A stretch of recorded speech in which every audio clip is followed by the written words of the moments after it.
So I had this song called "Making Good," and I'll play a little bit of the song for you. I'm not gonna do the whole thing, but you'll get an idea of what it was. This used to be the first song that Elphaba sang when she first arrived, and she used to sing it as she was getting on a train about to go off to university.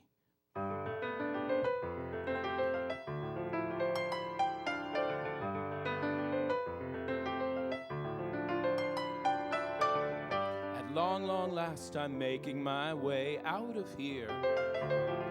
Erase the past, it's as of today. Clean and clear today, I start my quest to find my special destiny. Do more than just the best I could.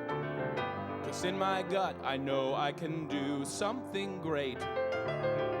I don't know what yet, but when I'm through, just you wait. When they see all I've done, they'll tell me you're so wonderful. We wish back then we'd understood you'd be making good. And the song sort of went on from there, and we did it at several readings, and it always got a sort of nice response, but I just could tell that it wasn't really landing the way I felt the song needed to land for the character. People would come afterwards and they would talk about songs that they liked, and that song never came up, and so that wasn't a good sign. And it also didn't really seem to work for Adina. And so I thought, well, maybe Adina, being the sort of really rock'em sock'em, high energy type performer, maybe I need to take the idea of a song called "Making Good" and just make it more high energy. And again, as I said, she was about to get on a train, and I thought, well, I'll do something that sort of uses the rhythm of a train and drives more. And so I wrote a whole other version of "Making Good." Again, I won't play the whole thing for you, but it went like this.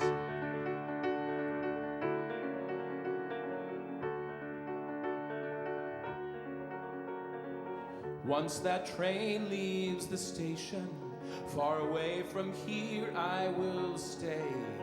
Till the morning I will return in triumph as you shout hooray. Someday, someday, you're gonna build me a statue right in my old neighborhood to show how ashamed you are that you never understood.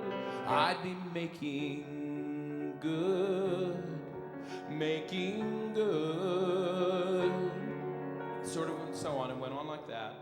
And we did that at a few more readings, and again, I still felt that I'd sort of moved sideways, that it hadn't really, it was different, but it hadn't really gotten us any further along. And so, similar to what happened in the story I told before about Corner of the Sky, I finally said, you know what, I have to just junk this whole idea. I just have to start from scratch. And I talked to Winnie about it, and we discussed the whole moment, and what emerged is that first of all, we were in Oz, and what people want in Oz when they want to fix something that's wrong is they go to the wizard, and the wizard fixes everything for them. And so this should be a song about that, about going to the wizard. And so I trashed the idea of Making Good and decided to do a song about her desire to get to the wizard. And then I started to think about Adina, and I remembered something that I had learned when I saw Chorus Line.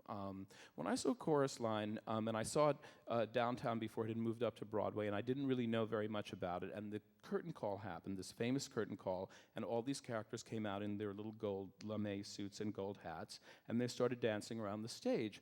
And I remember thinking, oh, and now they're going to come down stage and get in a line and kick. Very cynically, I thought.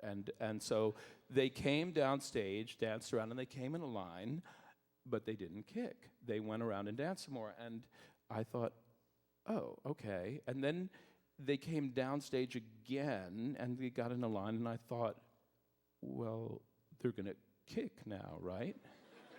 And they didn't. They danced around some more. This is how smart Michael Bennett was. And then finally, at the end of this very long, wonderful curtain call, they all came down stage in a big line, and they kicked. And I was like, yay, they're kicking!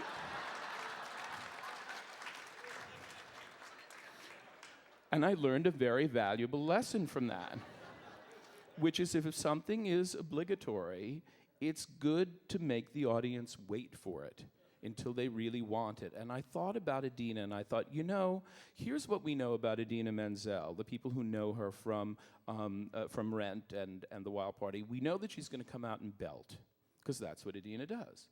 So what if, in this new song that I'm going to write, I make them wait a really, really long time for her to belt? And so the combination of the new idea and doing that led to this song, and this is what worked, and this is what's in the show right now. I'm not going to do the entire song, but I'll do enough so you get the idea. First of all, it starts with a little intro, which takes the tune of the second Making Good and uses it.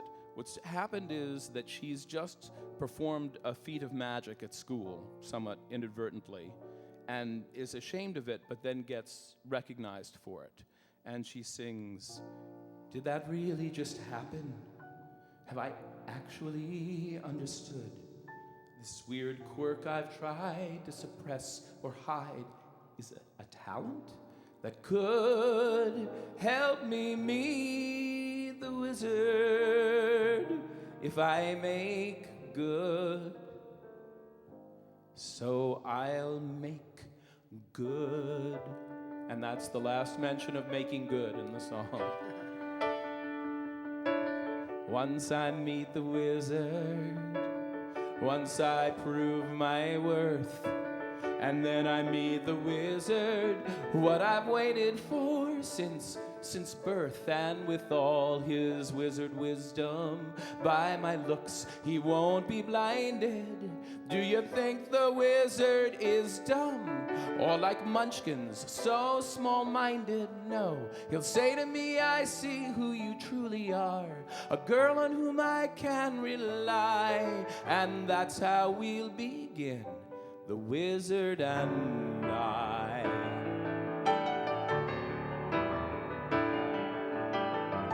Once I'm with the wizard, my whole life will change.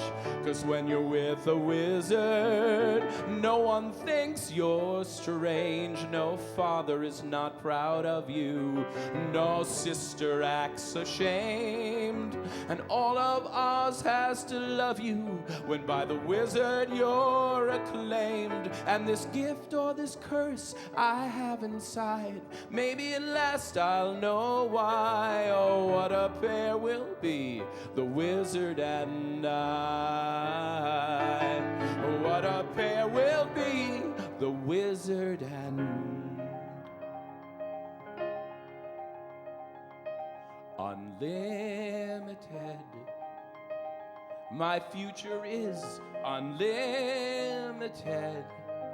And I've just had a vision, almost like a prophecy. I know it sounds truly crazy, and true, the vision's hazy, but I swear someday there'll be a celebration throughout Oz that's all to do with me.